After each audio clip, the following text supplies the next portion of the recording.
अस्सलामु अलैकुम वरहमतुल्लाहि वबरकातुहू। उम्मीद करता हूँ कि आप सब खैरियत से होंगे।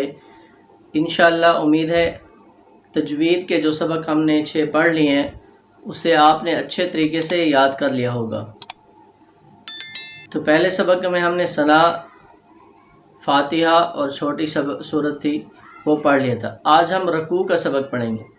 सबक शुरू करने से पहले गुजारिश है, अगर आप लोगों को ये तरीका पसंद आ रहा है, आप सोच रहे हैं कि नमाज हमारी देख रहे होंगे या आपको पता लग रहा है कि आपकी नमाज पहले से बेहतर हो रही है, तो आपको ये तरीका पसंद आ रहा है, सही समझ आ रहा है, तो हमें कमेंट्स में हमारी ज़रूर हौसला अफजाई कर दिया करें।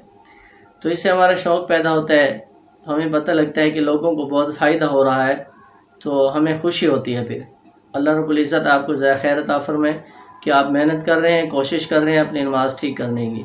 तो चलें आज हम अपना 7वां सबक पढ़ते हैं जो कि रकू का है। तो रकू में हम तस्बीह पढ़ते हैं 3 मरतबा, सुबहान रब्बियल अज़ीम। तो रकू करने का तरीका क्या है? मर्दों के लिए यह है कि रकू में जाएं, कमर बिल्कुल ऐसे सीधी हो जाए, यानी कि एल शेप बन जाए, बिल्कुल सीधी कमर हो जाए। कोशिश करें, अगर किसी का उज़र है, बीमारी है, वो अलग मसला है, जैसे फिर आसानी हो उसी तरीके से कर लें रकू। तो जो सेहतमंद है, नौजवान है ख़ास तौर पर, उनको चाहिए कि अपनी कमर जो है बिल्कुल ऐसे सीधी होनी चाहिए रकू की हालत में।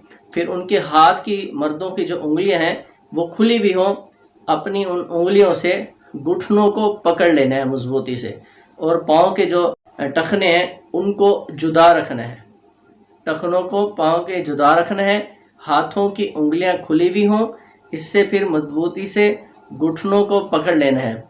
फिर वहाँ हम 3 मरतबा, 5 मरतबा या 7 मरतबा सुबहान रब्बियल अज़ीम, यहाँ सुबहान रब्बियल अज़ीम, ये 3, 5 या 7 मरतबा पढ़ेंगे। इसके बाद है औरतों के लिए रकू का तरीका।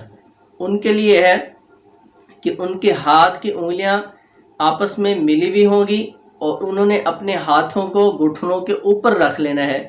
उनके लिए नहीं है कि कमर उनकी सीधी हो, बल्कि उन्होंने हाथों की उंगलियां मिला के घुटनों के ऊपर रख लेनी है, और उनके जो बाजू हैं पहलू से बिल्कुल मिले हुए हों। मर्दों के लिए यह है कि बाजू जुदा हों पहलू से, औरतों के लिए यह है कि उनके जो बाजू हैं वो पहलू से बिल्कुल मिले हुए हों और घुटनों पे हाथ रखे हुए हों। 3 मरतबा, 5 या 7 मरतबा उन्होंने सुबहान रब्बियल अज़ीम ये पढ़ना है। इसको अच्छे तरीके से याद कर लें, तो जब याद हो जाए तो मुझे अपनी दुआ में याद रखें। यही आप लोगों के ज़िम्मे है। आप अगर नमाज अपनी ठीक पढ़ लेंगे तो इंशाअल्लाह मुझे भी फ़ायदा होगा, आपकी नमाज अच्छी हो जाएगी इंशाअल्लाह। अल्लाह पाक आपको ज़्यादा खैर अता फरमाए। अस्सलामु अलैकुम वरहमतुल्लाहि वबरकातुहू।